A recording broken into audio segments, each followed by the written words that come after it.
Mesdames, Messieurs, bonsoir. Vous faites bien de nous accorder une partie de votre temps. C'est tout à votre avantage puisque vous allez découvrir et comprendre dans un instant l'univers d'évaluation, de l'évaluation des politiques publiques. Que faut-il entendre par évaluation de politique publique et comment ce mécanisme peut-il nous aider, comment peut-il accélérer notre marche vers l'atteinte des objectifs du millénaire pour le développement? Voilà autant de questions qui nous paraissent dignes d'intérêt à l'occasion des journées béninoises de l'évaluation, 3e édition. 3 spécialistes de la question sont ici pour nous éclairer. Le tout premier est un chevronné de l'évaluation des politiques publiques. 8 années dans l'ombre du sujet et depuis le 11 août 2013, il est désormais sous les feux de la rampe. Il a fini par se saisir carrément du portefeuille ministériel. Antoné Dossou est statisticien économiste, bien enraciné au poste de ministre en charge de l'évaluation des politiques publiques au Bénin. Deuxième spécialiste ici présent, Kako Nubupo. Oui, il est ministre lui aussi, chargé de l'évaluation des politiques publiques. Ce macroéconomiste togolais, agrégé des facultés des sciences économiques bien sûr, est aussi auteur d'un ouvrage très édifiant sur l'improvisation économique en Afrique de l'Ouest. Face à ces deux ministres, j'ai un historien expert en suivi et évaluation, François Corneille Kedowide. C'est 25 ans d'expérience, 25 années. C'est aussi un des pères fondateurs du réseau béninois de suivi-évaluation. Il est actuellement conseiller régional en évaluation au PNUD pour l'Afrique de l'Ouest et l'Afrique du Centre. Chers invités, bonsoir. Bonsoir. Monsieur Antoné Dossou, pour commencer, veuillez nous situer un tout petit peu. La notion de politique, évaluation de politique publique paraît généralement abstraite pour le commun des mortels. Alors, pouvez-vous nous aider à mieux la cerner? Merci beaucoup, Monsieur Nyakadia. Je vais utiliser une image toute simple, parce que nous faisons de l'évaluation tous les jours sans nous en rendre compte. Ah bon? Je vais me référer pour cela au récit de la création. Dans la Bible, dans le premier livre de la Bible, le livre de la Genèse, au premier chapitre, nous avons le récit de la création. Et en lisant de près, nous voyons que Dieu a créé le monde en 6 jours, s'est reposé le 7e jour, et à chaque étape de la création, il est écrit « Dieu vit que c'était bon ». Dieu vit que c'était bon. Cela signifie qu'il s'est défini des objectifs, il a prévu de créer le jour et la nuit, il a prévu de créer la terre et les eaux, il a prévu de créer les animaux, mais à chaque étape, il s'arrête et il voit que c'est bon. Donc, il s'assure que la mise en œuvre, donc que la création, est conforme aux objectifs du départ et ça lui permet d'avancer. Si d'aventure, cela n'était pas conforme, il aurait pu rectifier. Il l'a fait d'ailleurs pour l'homme, puisque toujours dans le livre de la Genèse, oui, cette fois-ci au chapitre 2, il est écrit « Dieu vit qu'il n'est pas bon que l'homme soit seul ». Et c'est pour cela qu'il lui a créé justement un être qui lui est semblable et qui lui viendra en aide, la femme. Voilà globalement ce qu'on peut comprendre par l'évaluation, c'est-à-dire une démarche aujourd'hui scientifique d'appréciation non seulement de la pertinence des objectifs qu'on se fixe, mais aussi de la réalisation, de la mise en œuvre de ces objectifs-là, enfin donc de l'action pour atteindre ces objectifs. Et fondamentalement, une fois qu'on a atteint les objectifs, il faut s'assurer de leur impact et donc de la pérennité de l'action pour les bénéficiaires. Cette démarche appliquée à l'action publique donc, nous permet de parler d'évaluation des politiques publiques, de sorte à s'assurer que les politiques définies par par les gouvernants, aussi bien au niveau central qu'au niveau local, que ces politiques sont pertinentes, que les objectifs qu'elles se fixent sont bien atteints, sont réalisés, qu'ils le sont sans gaspillage. Nous pourrons revenir sur cette notion si vous voulez. Tout à fait, nous allons juste revenir à la notion de politique publique. Et que ces politiques ont un impact déterminant sur les bénéficiaires. Cela nous paraît exact, Monsieur le ministre. Néanmoins, ça n'empêche pas certains dirigeants de vous percevoir comme des gendarmes. Est-ce que vous êtes toujours la bienvenue? Non, ce n'est pas ce qu'il faut dire. En fait, c'est que justement, on doit pouvoir insister sur ce que n'est pas l'évaluation des politiques publiques. Oui, et je terminerai par ce que c'est. L'évaluation des politiques publiques n'est pas un contrôle administratif. Le contrôle permet de vérifier que les procédures ont été respectées. L'évaluation des politiques publiques n'est pas une vérification de compte. Il ne s'agit pas de s'assurer que vous avez utilisé les ressources à bon escient, un peu, mais je reviendrai, mais que vous avez, conformément à une nomenclature, à des procédures budgétaires, conformément aux ressources, aux crédits budgétaires mis à disposition, que vous avez respecté les textes et les procédures dans l'utilisation. L'évaluation des politiques publiques n'est pas un procès, n'est pas un tribunal, n'est pas une action pour condamner ou pour juger. Au contraire, l'évaluation des politiques publiques, l'évaluation de l'action publique, l'évaluation en général se veut un processus d'accompagnement. Il s'agit d'aider les décideurs, d'aider les gouvernants, à quelque niveau qu'ils se trouvent. Il s'agit de les aider à s'assurer que leur action est conforme aux objectifs prédéfinis.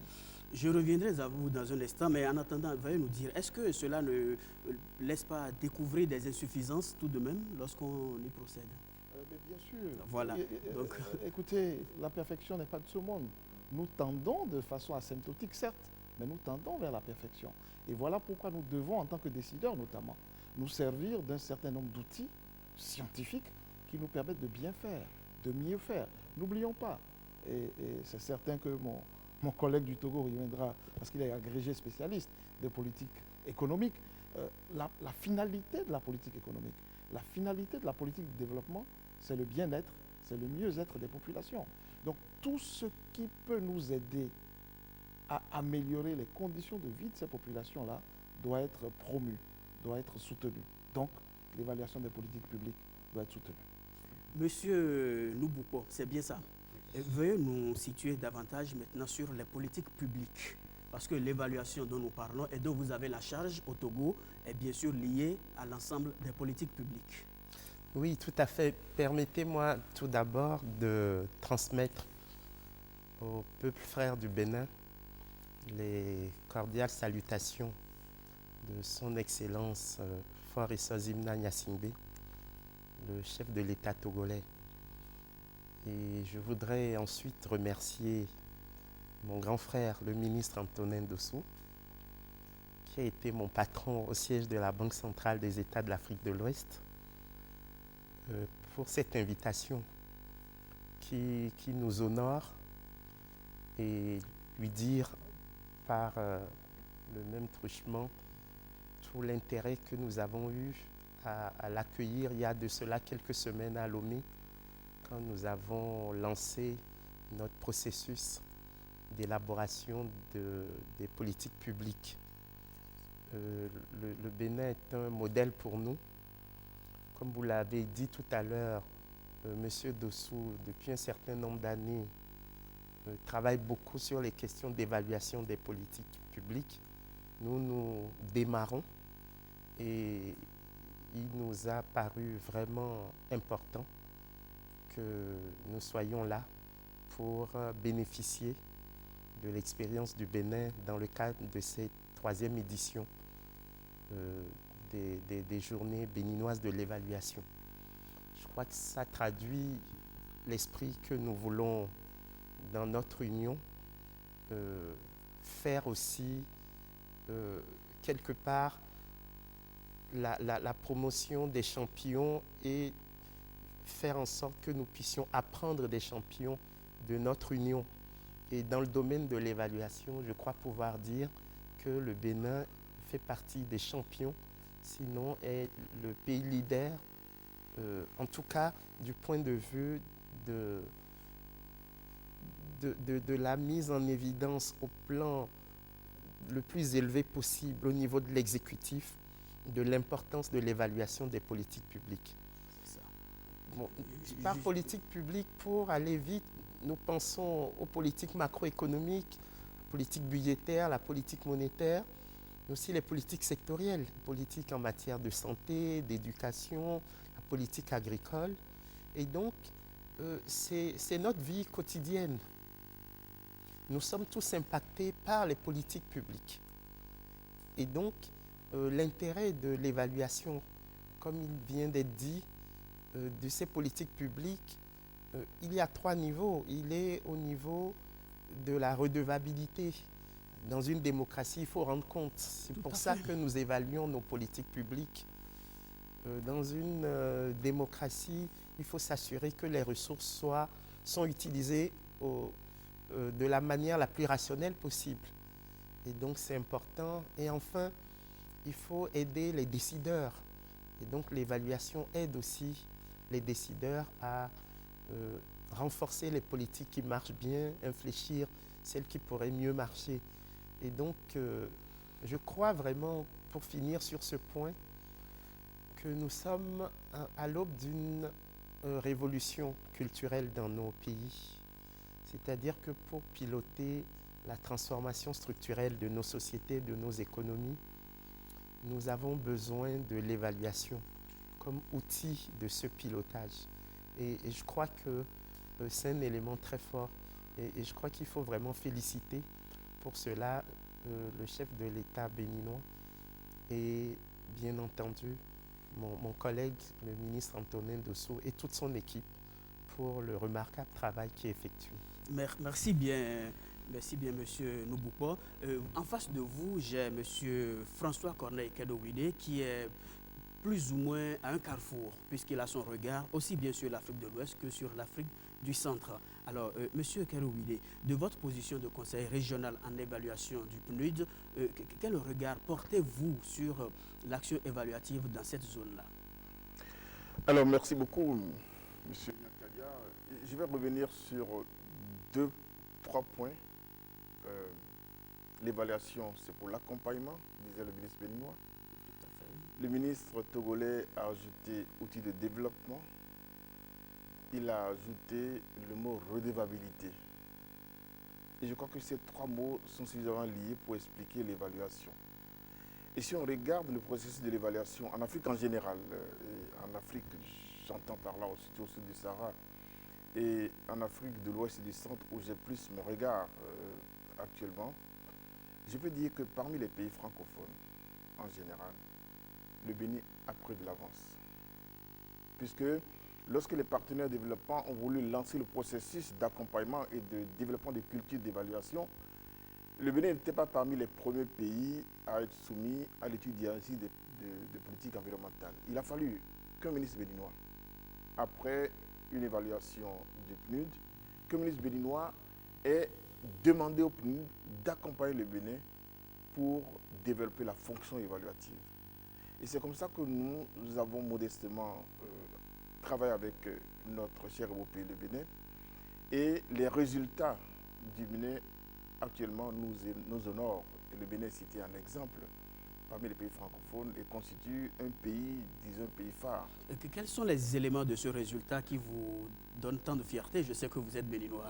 Oui, je suis béninois, mais je fais un peu attention de me mettre dans la peau d'évaluateur pour être un peu plus objectif. C'est-à-dire, il y a eu beaucoup de pays, je vais taire le nom, qui ont fait l'étude diagnostique des capacités évaluatives. C'est ça. Et après le constat, c'est resté lettre morte. Tout a été mis dans les tiroirs.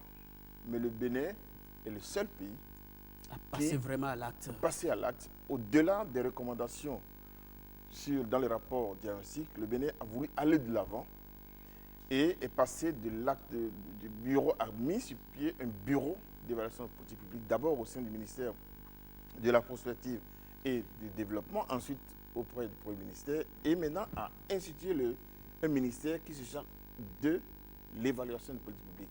Il n'y a pas beaucoup de pays en Afrique, en général, surtout en Afrique francophone, qui pensent à cela, et c'est à mettre à l'avantage du Bénin. L'autre chose qui est un élément important, c'est l'adoption par le Bénin de la politique d'évaluation, nationale d'évaluation.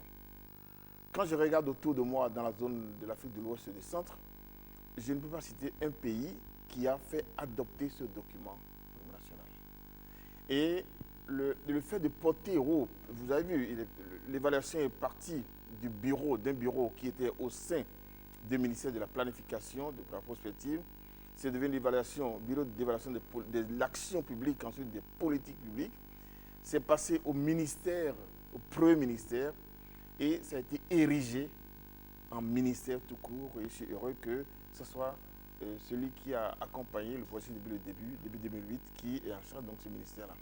Et quand je regarde autour de moi, quand je vais donner exemple d'un pays, j'étais au Mali la dernière fois, quand j'ai vu, après une rencontre, que le ministre du Plan avait en main la politique d'évaluation du Bénin. Je me suis empressé de lui dire que je suis béninois. Je suis fier. Je suis béninois.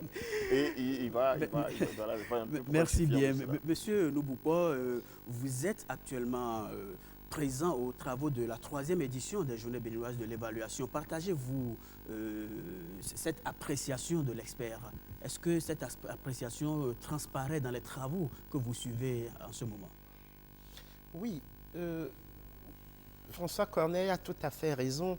Et il suffit de voir les participants, la diversité des provenances, pour comprendre qu'il y a eu un travail de fond qui a été effectué au Bénin depuis un certain nombre d'années, afin qu'il y ait cette synergie, puisque nous avons eu l'expérience sud-africaine, l'expérience de l'Ouganda, l'expérience du Niger, l'expérience du Mexique. Et on voit bien qu'il y a déjà au niveau du Bénin cette capacité à mobiliser les acteurs. Et là, je ne parle que des institutionnels. Nous avons des représentants de la société civile, des représentants du secteur privé. Et on voit bien que le Bénin est une sorte de creuset à l'heure actuelle pour que la question évaluative devienne une question pertinente pour l'ensemble des acteurs sous-régionaux. Évidemment, c'est très intéressant, mais en même temps, cela, comme tout succès, engendre le besoin d'avoir l'effectivité, non seulement au Bénin, mais dans les pays frères comme le Togo. Et vous êtes justement venu pour ça? Oui, ce que je veux dire par là, oui, c'est que il ne faut pas que l'évaluation soit simplement une coquille vide. Et au plan méthodologique, c'est des défis que nous observons par exemple au Togo, parce que nos pays sont soumis à une multitude de chocs exogènes. Vous voyez, ça rend difficile l'exercice de l'évaluation. Pour imputer un impact à une action définie, il faut qu'on soit sûr que c'est cette action qui a effectivement engendré cet impact. Mais dans un contexte où vous avez une multiplicité... En termes un peu plus simples pour nos téléspectateurs. Ben, par exemple... parce que là, c'est le langage du spécialiste. Non, un exemple oui, très simple. Oui. Lorsque vous avez une bonne politique agricole qui vous donne une espérance de production de coton, oui, et que vous avez une agriculture pluviale, et donc qui peut être soumise aux aléas climatiques, vous voyez tout de suite que la production cotonnière au Togo ou au Bénin va dépendre des aléas climatiques. Vous voyez? Donc même avec une bonne politique agricole, il y a une marge d'incertitude sur la production qui peut être beaucoup plus élevée que si vous étiez dans un pays occidental où la maîtrise de l'irrigation fait qu'on réduit quand même l'impact des aléas climatiques. On peut multiplier les exemples. C'est ça. C'est-à-dire nous sommes dans des espaces qui sont quand même des espaces sujets à une multiplicité de chocs. Je vous donne un autre exemple. Oui. Les crises politiques. Prenez la crise malienne. Vous voyez, une semaine avant, personne ne pouvait prévoir ça.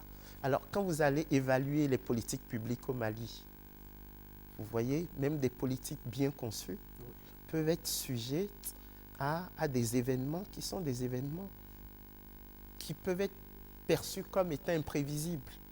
Et donc, c'est simplement pour dire que d'un côté, le travail institutionnel, c'est une condition nécessaire, mais ensuite, il y a l'effectivité qui fait que nous ne devons pas ignorer les spécificités de notre Il faut en zone. tenir compte. Il faut Oui, en tenir oui. compte. Monsieur Dossou, Deux commentaires. Voilà. oui, Deux commentaires. oui.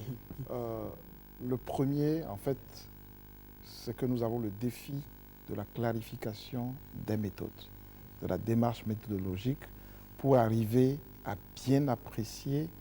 Et en général, lorsque l'évaluation est décidée, il y a un certain nombre de questions évaluatives qui sont posées. Il y a des techniques pour cela. Des fois, on va même jusqu'au modèle économétrique pour arriver à identifier les effets et à distribuer ces effets-là selon les acteurs. C'est pour cela que Kako parlait tout à l'heure d'imputabilité. Il y a aussi des éléments d'incertitude à prendre en compte parce qu'on ne peut pas tout maîtriser. Mais le deuxième commentaire que je voudrais faire, au-delà de la méthode, c'est justement qu'en nous comparant aux pays développés et en prenant appui sur la politique agricole, la bonne politique agricole serait justement, entre autres, de pouvoir réduire ces aléas climatiques qui ont été évoqués. Et donc, c'est là aussi tout le sens de l'évaluation.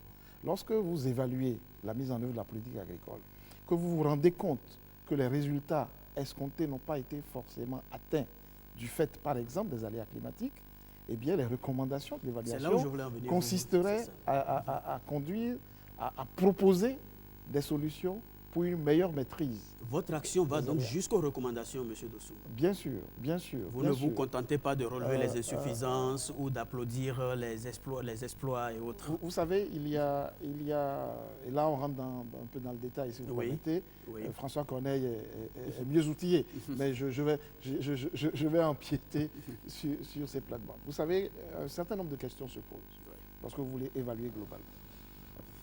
D'abord, la pertinence au départ. Est-ce que la politique mise en œuvre est pertinente? Est-ce que donc les objectifs qui ont été définis au départ sont réellement en phase avec la problématique du développement et de l'amélioration des conditions de vie des populations selon les secteurs qui sont arrêtés? Ensuite, vous vous posez la question de l'efficacité, c'est-à-dire les objectifs définis par la politique ont-ils été atteints dans la mise en œuvre? Si oui, on dira que la politique est efficace. Troisième étape, celle de l'efficience.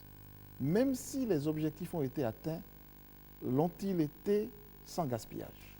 En d'autres termes, les moyens, et pas seulement financiers, les moyens mis à disposition pour la mise en œuvre de la politique ont-ils été judicieusement utilisés? Une autre question à se poser, c'est celle de l'impact sur les bénéficiaires. Les résultats profitent-ils réellement aux bénéficiaires? Et si oui, profitent-ils de façon pérenne? Et à chacune de ces étapes, selon les réponses qui sont données, des recommandations sont formulées pour mieux faire.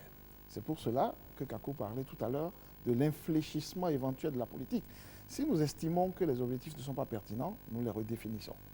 Si nous estimons qu'ils ont été atteints partiellement, nous recommandons, et ce n'est pas nous, parce qu'on est dans le faire-faire. Pour la crédibilité de l'évaluation, nous recrutons des bureaux indépendants, des cabinets spécialisés pour apprécier la politique. Et donc, ce sont ces bureaux-là qui formulent les recommandations que nous discutons avec l'ensemble des acteurs au sein de ce que nous appelons l'instance d'évaluation. Et une fois que ces recommandations sont arrêtées, tout cela est consigné dans un rapport. Donc non seulement l'état des lieux, le diagnostic, l'appréciation des différents critères et les recommandations, et nous transmettons, en tout cas au Bénin, nous le transmettons au président de la République qui nous a commis, nous le transmettons au Conseil des ministres pour décision à prendre. Justement, vous avez anticipé déjà sur la méthode et là-dessus, je voudrais permettre à M. Kadowide de réagir. Oui, mais merci beaucoup. Moi, je voulais situer, souvent on situe l'évaluation à la fin. Mais l'évaluation, c'est-à-dire, on a un projet, on pense aux finances, on pense aux activités, on pense aux résultats, et ensuite on met comme un appendice l'évaluation quelque part. Oui. Ou bien c'est dans les documents de contrat avec les bailleurs de fonds que l'on met cela. Alors, le développement de la culture au Bénin participe au changement de mentalité. Et l'évaluation doit être pensée dès le début, dès le démarrage. Comment exactement? Nous avons... Alors que ce n'est même pas encore lancé, vous voulez dire? Ah non, non, avant même que ça ne soit lancé, avant que le projet et le programme ne soient lancés, avant que la politique soit lancée, on doit déjà penser à l'évaluation. Mais de quelle manière alors? Alors, nous décidons de la rédaction d'une politique de santé. Oui.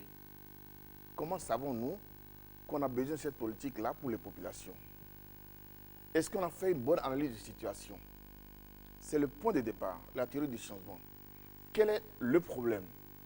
Quelle est la situation? Ensuite, quelles sont les solutions possibles pour les problèmes? Ensuite, en fonction des secteurs et des spécificités, qu'est-ce que nous pouvons faire pour rendre ces problèmes positifs? Et déjà, à chaque étape, on commence à dire comment est-ce qu'on va évaluer cela. Parce que si vous définissez une politique, ici les résultats s'entend le produit, l'effet, l'impact que vous avez identifié, ne sont pas bien déformulés, bien définis, il est sûr que vous n'aurez pas des indicateurs qui vous permettront de mesurer, donc l'atteinte de ces résultats-là. Vous arrivez au finish et vous dites, bon, ça a été bien fait. Et vous aboutissez à une évaluation, à des produits qui ne serviront pas, qui sont souvent utilisés, excusez-moi le terme, par les politiciens pour les campagnes électorales. Nous avons construit 50 km de route, mais so what? Pourquoi on a... Donc, la réflexion commence dès le début et quand on voit l'évaluation, on commence dès le début en définissant les produits, en définissant les résultats en gros, à voir comment est-ce qu'il faut formuler cela pour permettre l'évaluation, qui est un processus d'apprentissage au fait. Accepter, d'apprendre et d'améliorer. Votre analyse m'amène à bondir directement sur un aspect qui est souvent passé sous silence, les domaines qui sont véritablement concernés par l'évaluation. Lorsqu'on parle d'évaluation de politique publique, on entend souvent dans les discours, et même Monsieur le ministre, vendredi dernier, l'a dit, le Bénin dispose d'un système très performant d'évaluation de politique publique dans divers domaines. Mais quels sont ces domaines-là, Monsieur le ministre? On ne vous l'entend pas souvent préciser. Les domaines, ce sont les politiques publiques. Et donc, oui, tout. Justement. Et donc, c'est tout. Oui. Tout à l'heure, on a bien dit, il faut concevoir les politiques publiques au niveau macroéconomique, donc au niveau de l'ensemble, mais également au niveau sectoriel. Et moi, je vais ajouter au niveau local. Par exemple, pour rester au niveau local, parce qu'on n'en parle pas suffisamment, la loi sur la décentralisation prescrit à chaque commune, à chaque conseil communal, de rédiger un plan de développement communal. Et comme dit François Corneille, il est bon de réfléchir à l'avance sur les problèmes de la commune que ce plan souhaite résoudre dans la période de 5 ans. Et c'est dans tous les domaines. Est-ce que c'est des problèmes de santé publique? Est-ce que ce sont des problèmes d'infrastructure? Est-ce que ce sont des problèmes d'évacuation des productions locales, d'exploitation des potentialités touristiques, par exemple? Donc, et de façon sectorielle et de façon globale, vous avez l'action publique qui est interpellée. Donc, quand nous disions, quand je le disais, que le Bénin dispose de compétences et de systèmes performants, oui, il ne faudrait pas qu'on se voile la face. Lorsque l'étude sur les capacités, donc l'étude diagnostique sur les capacités évaluatives au Bénin a été conduite et les résultats produits en 2009, on était très loin. On était très loin. Nous n'avions pas de politique. Aujourd'hui, nous avons une politique nationale d'évaluation 2012-2021. Et je suis heureux de savoir qu'elle circule. J'avais moi-même offert quelques exemplaires il y a quelques semaines à nos amis du Togo. Nous avons reçu une délégation du Niger qui est venue s'inspirer de l'expérience béninoise. Nous leur avons donné des copies, mais je suis heureux de constater que ça circule au Mali. Vous avez évalué le rapport pour la période 2012-2013 vendredi dernier. Vous avez lancé le rapport justement rend compte justement des actions que nous avons conduites en matière d'évaluation des politiques publiques sur la période 2012-2013. Et justement dans ce rapport, nous indiquons les progrès que nous avons effectués en matière d'institutionnalisation de l'évaluation des politiques publiques. Il existe aujourd'hui une politique, mais il existe aussi un cadre institutionnel d'évaluation des politiques publiques au sein duquel se retrouvent toutes les institutions qui, d'une manière ou d'une autre, sont concernées par la question de l'évaluation des politiques publiques. Et nous parlons entre nous parce qu'il faut se parler.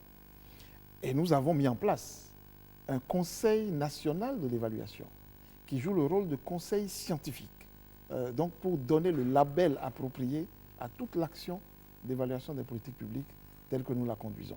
Ça, ce sont les progrès institutionnels. Voilà, vous êtes dans le cadre institutionnel. Oui. Mais si vous permettez rapidement le regard quand même externe de l'expert là-dessus, ce cadre institutionnel, pensez-vous qu'il a déjà produit ses fruits au Bénin? Non, il est trop tôt de dire que le cadre a produit ses fruits. La politique a été officiellement lancée il n'y a pas longtemps. Et c'est jusqu'en 2021. Normalement, pour une politique comme ça, il faut prévoir des moments d'évaluation. Et souvent, globalement, prévoir l'évaluation à mi-parcours ou bien l'évaluation finale. Mais il n'est pas exclu que le Bénin décide de faire des revues annuelles de la mise en œuvre de ces politiques-là. Ça permet de corriger un peu plus les insuffisances parce que c'est humain. Et ça permet de revoir, d'améliorer les risques qui sont prévus, pouvoir les corriger, etc. etc. Donc c'est trop tôt pour évaluer le dire actuellement. Alors, monsieur le ministre, en plus du cadre institutionnel, quel est le nouvel atout dont dispose le Bénin en la matière? Je parlais du rapport général et de son contenu. Oui. Donc, dans la deuxième partie, puisque nous présentons les résultats sur la période, nous rendons compte, mais de façon synthétique, des 3 évaluations que nous avons pu réaliser dans la période. Nous avons pu réaliser une évaluation de la politique de gestion des ressources en eau dans notre pays. Nous avons pu réaliser une évaluation de la politique nationale de décentralisation, déconcentration. Et puis, une évaluation du répertoire des hauts emplois techniques. Et donc, nous rendons compte dans ce rapport-là des principales conclusions de l'évaluation et des recommandations. Justement, on en parlait, des recommandations qui sont formulées par les bureaux d'études, mais adoptées par les instances d'évaluation. Donc, des recommandations qui sont faites à l'endroit des différents ministères qui mettent en œuvre ces politiques-là pour leur amélioration. Et enfin, dans la dernière partie du rapport, nous présentons les défis à relever, mais on pourra en reparler tout à l'heure. Tout à fait, monsieur quand le nous ministre. parlerons des perspectives. En attendant, nous allons permettre à monsieur Louboupo de se prononcer sur cette expérience béninoise-là. Oui, ce que nous devons avoir en tête, c'est que le processus est aussi important que le produit final. C'est-à-dire que, vous voyez, le bénéfice que le Bénin va tirer de l'évaluation, il est déjà en train de le tirer sans même s'en rendre compte. Parce que le simple fait même de poser le débat, de créer le ministère, de réaliser la politique nationale, de créer les cadres qu'on vient de nous présenter, ça participe de la nouvelle gouvernance. Vous voyez, ça participe de l'exigence de redevabilité. Il y a des formations qui sont effectuées, il y a de l'information qui est donnée, il y a des émissions comme celle-ci qui sont faites. Et il y a un apprentissage, vous voyez, un apprentissage au niveau de la population qui s'intéresse à la chose publique et qui essaye de comprendre comment on élabore une politique publique, comment on la suit, comment on l'évalue. Il faut vraiment avoir en tête les enjeux de cette affaire. Pendant 50 ans, des gens pensaient qu'ils pouvaient nous dire ce qui était bon pour nous. Voilà. Donc c'est la première fois depuis 30 ans, en tout cas depuis le début de l'ajustement structurel, que tout le monde reconnaît que ce sont les bénéficiaires qui doivent dire ce qui est bien pour eux. Et donc, je crois qu'il y a un processus d'endogénéisation de nos politiques de développement qui transparaît à travers le poids qui est donné à l'évaluation. C'est-à-dire que les Béninois parlent aux Béninois, vont dire ça, on trouve que c'est bien, ça, on trouve qu'on peut améliorer, ça, on pense qu'on peut laisser tomber. Et donc, ce processus, il apporte déjà énormément. Donc, je crois qu'il faut vraiment apprécier à sa juste valeur l'effort qui est produit. Nous, les Africains, nous sommes souvent prompts à être des procureurs, donc à avoir la critique facile. Je crois que là, c'est quelque chose de novateur. Nous, en tout cas au Togo, nous nous inspirons de la démarche béninoise pour introduire aussi cette modernité gestionnaire dans la manière dont nous voulons piloter la transformation structurelle de nos économies.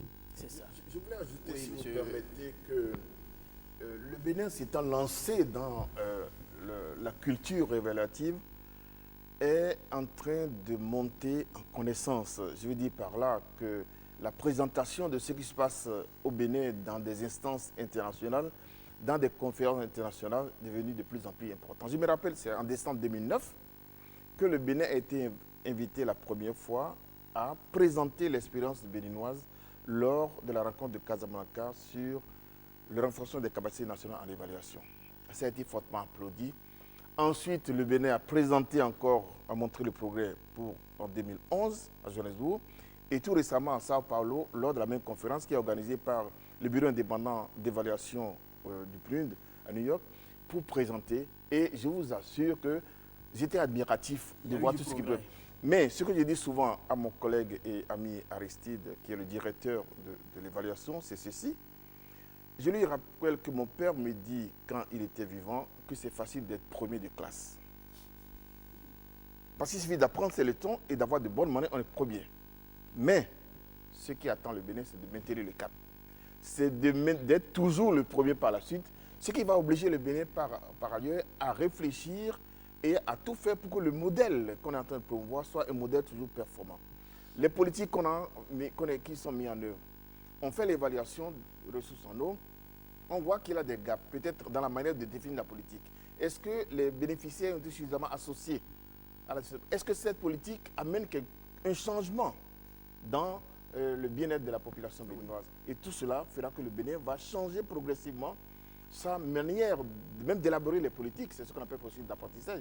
Ça veut dire que c'est pourquoi je dis que l'évaluation est au début, à la fin, c'est un processus interactif. Et non simplement à la fin. À la fin. Et ça, c'est une bonne chose parce que si le pays, si le Togo veut s'inspirer de l'exemple béninois, si le Mali, le Bénin a l'obligation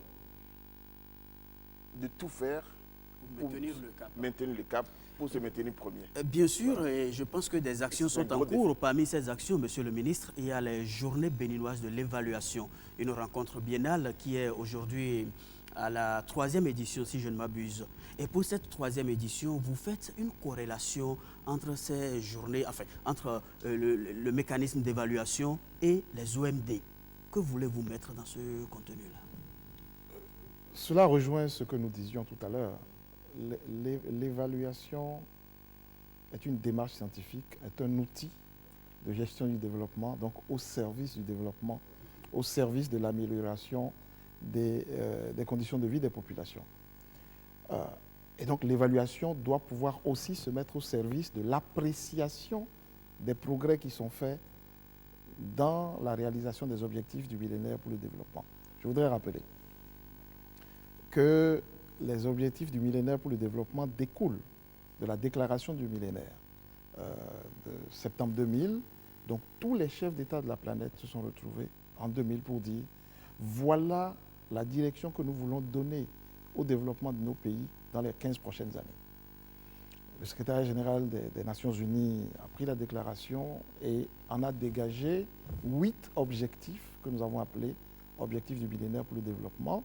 Des objectifs qui couvrent divers domaines, quasiment tous les domaines de développement, notamment les domaines sociaux, l'éducation, la santé, la lutte contre la pauvreté, mais bon, on peut en discuter, mais contre la famine, la gestion des ressources en eau, des ressources d'assainissement, etc.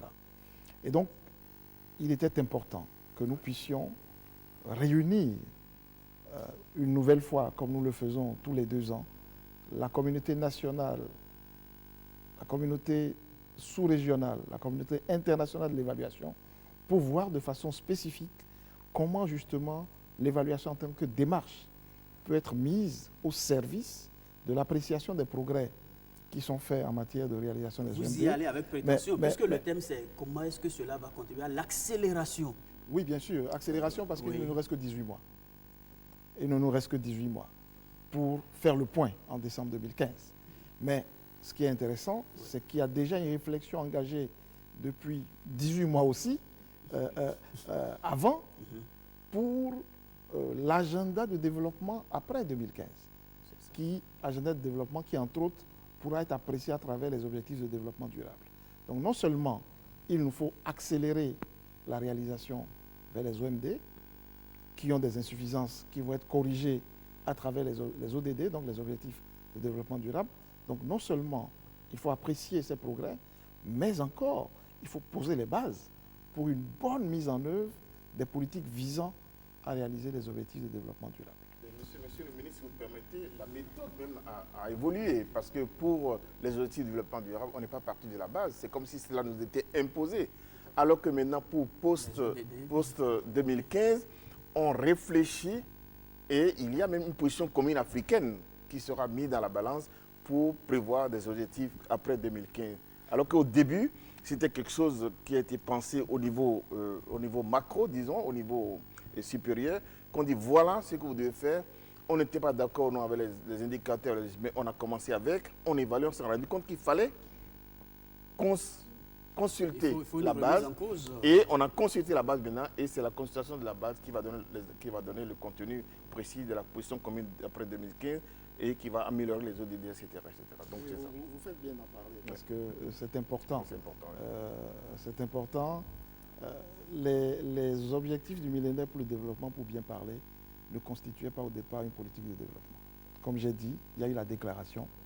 Les services ça a été un du mouvement secrétariat général ont dit comment pouvons-nous apprécier les progrès dans la mise en œuvre de la déclaration. Et ils ont défini 8 objectifs, 48 indicateurs pour vérifier que ces objectifs sont atteints. Et on a demandé, et donc c'était d'abord un mouvement statistique, il faut le dire. On a demandé aux pays en développement de s'organiser pour vérifier que ces objectifs sont atteints. Et l'inconvénient, c'est que ces objectifs du millénaire pour le développement ne sont pas forcément universels. On a le sentiment qu'ils s'adressent aux pays dits pauvres ou en développement. Nous allons revenir à cette analyse. Oui, Monsieur le alors ministre. les objectifs de développement durable, comme Oui. je l'ai dit, j'ai eu l'avantage d'être membre du groupe de travail des Nations Unies pour l'élaboration des objectifs de développement durable pendant un temps, pendant 6 mois. Eh bien, effectivement, je confirme que cela se veut une démarche anticipative pour corriger les insuffisances des OMD. C'est même déjà une démarche d'évaluation. C'est pour ça que je voulais insister. C'est vraiment pour cela que je voulais insister. L'évaluation déjà au début, comme vous Bien le sûr, disiez il y a bien un sûr. instant. Au début, et cela permet donc de définir les indicateurs en amont et non pas à la fin, parce qu'il arrive souvent que c'est à la fin qu'on se dit, mais comment on va apprécier ceci? Non, on définit les indicateurs par rapport à ce qu'on veut faire des politiques, par rapport aux changements qu'on veut opérer, qu'on veut impulser dans les économies. Monsieur le ministre, nous allons enrichir ce plateau par l'expérience du Togo, qui fait partie des pays qui sont pratiquement sur la même ligne que le Bénin en la matière. Et je crois qu'il y en a plusieurs autres, le Sénégal, l'Ouganda et autres, mais au niveau du Togo particulièrement, le mécanisme national d'évaluation, à côté de ce que vous constatez ici. Oui, alors au Togo, nous avons associé 2 exercices. Puisque c'est un ministère de la prospective et de l'évaluation des politiques publiques. C'est-à-dire que nous sommes en train de travailler sur la vision Togo 2030.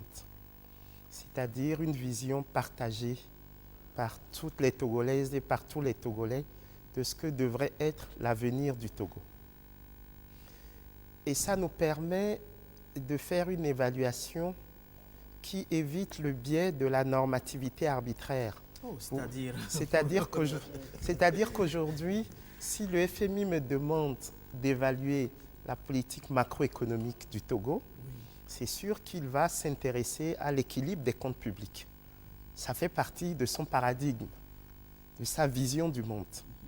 Mais si c'est le système des Nations Unies qui me demande de faire le même travail, peut-être que l'atteinte des OMD va être beaucoup plus importante comme élément d'évaluation. C'est ça. Ce que je veux dire par là, c'est qu'il y a un travail de mise en cohérence au plan national, puisque jusque-là, je ne sais pas ce que le Togolais veut.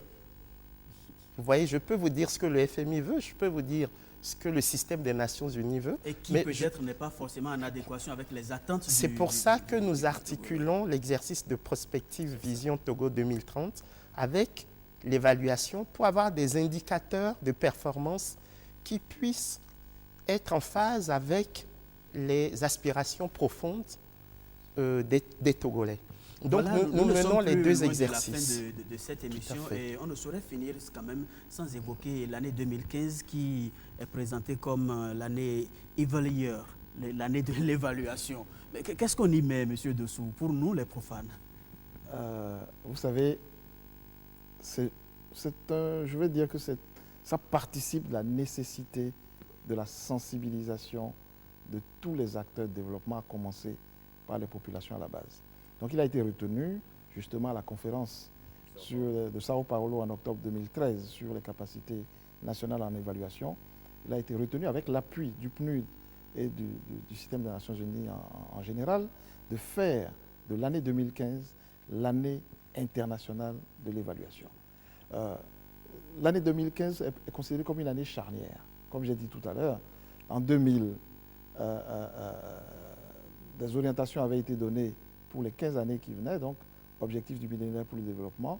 Nous allons apprécier les progrès, nous allons voir les aménagements apportés pour nous tendre désormais vers les objectifs de développement durable, globalement vers l'agenda de développement après 2015. Vous abordez là déjà le dernier aspect de cet entretien, les perspectives, monsieur le ministre. Mais en attendant de revenir à vous, je laisse monsieur Kedowide nous en dire un mot pour finir. Pour finir, pour conclure sur l'année internationale de l'évaluation, c'est comme disait monsieur le ministre, une année de sensibilisation où nous voulons développer davantage de processus d'évaluation, de renforcement des capacités en évaluation. C'est-à-dire que... Parce que l'évaluation, au fait, quand on parle d'évaluation, souvent on pense à la fin. Mais il y a l'évaluation ex ante. Je veux entreprendre quelque chose.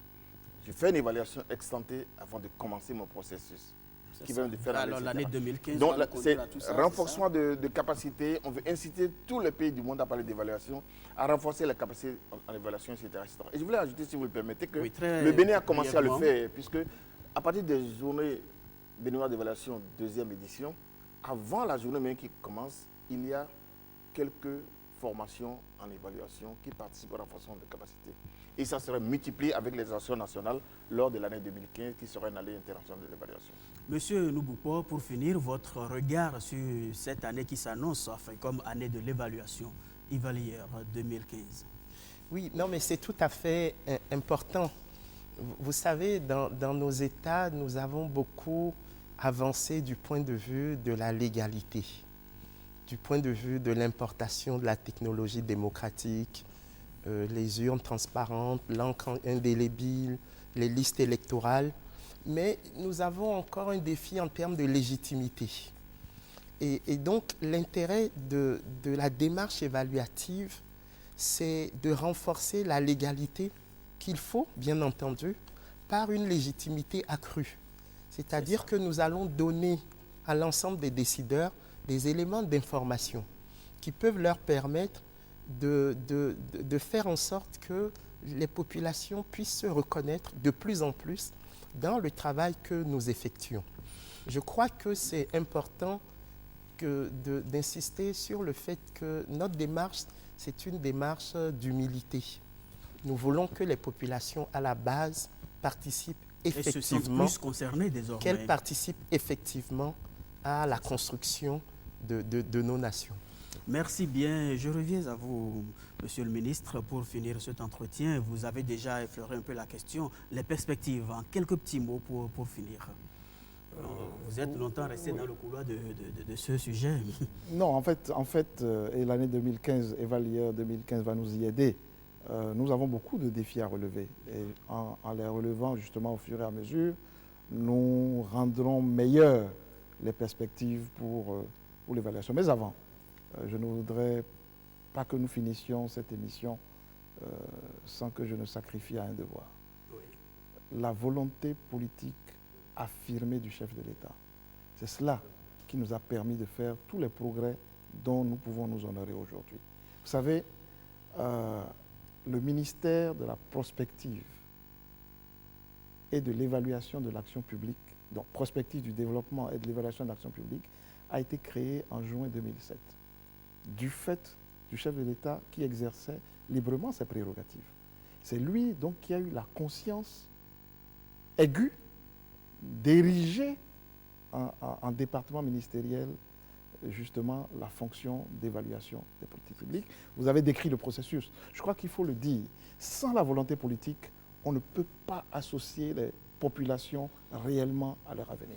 C'est donc acquis la volonté politique. Maintenant, les défis. Voilà, maintenant, les ça, défis. Pour finir. Premier défi, Oui. celui de la démocratisation de l'évaluation. Second, nous ne pourrons pas tout détailler. D'accord, on ne peut pas détailler. Fait, Donc, oui. démocratisation de l'évaluation, Oui. systématisation de l'évaluation, Oui. évaluation ex ante, parce qu'il faut que nous prenions les bonnes habitudes. Nous devons apprécier à l'avance les résultats attendus des politiques que nous définissons. Merci bien. Et enfin, Oui. dernier défi, Oui. celui de l'utilisation effective des recommandations de l'évaluation. Merci bien, messieurs les invités, chers téléspectateurs. Comme vous le constatez, elle est vaste et multiforme, la notion d'évaluation des politiques publiques. C'est pourquoi, pour finir, je voudrais simplement vous inviter peut-être à vous saisir de cet optimisme de M. Antonin Dossou que j'ai pu capter pour vous. C'est dans un quotidien de la place, Kinikini, où vous déclarez que l'évaluation des politiques publiques peut offrir au Bénin des solutions novatrices pour accroître son efficacité au service du développement. Monsieur le ministre, je partage ça avec les téléspectateurs pour que très prochainement nous puissions vous prendre au mot pour voir si c'est une prophétie ou plutôt une déclaration vide. Merci beaucoup, merci d'être resté avec nous.